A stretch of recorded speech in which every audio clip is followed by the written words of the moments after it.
কাউকে মানসিক কষ্ট দিচ্ছেন, খুব যত্ন করে দিন যাতে কেউ টের না পায়। তবে নিজেকেও একটু তৈরি করে রাখবেন ভবিষ্যতের জন্য।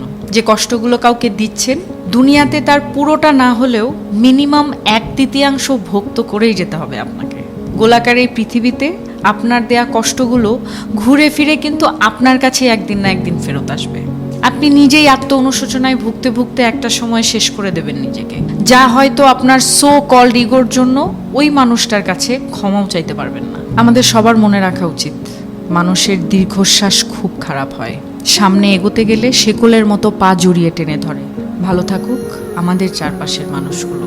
ভালোবাসার মানুষ, ঘৃণার মানুষ, কাছের মানুষ, দূরের মানুষ সবাই ভালো থাকুক।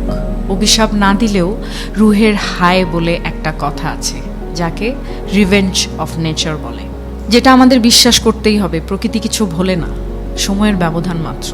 সময় মতো হয়তো আমরা বুঝে উঠতে পারি না ঠিক কোন কাজের শাস্তি পাচ্ছি।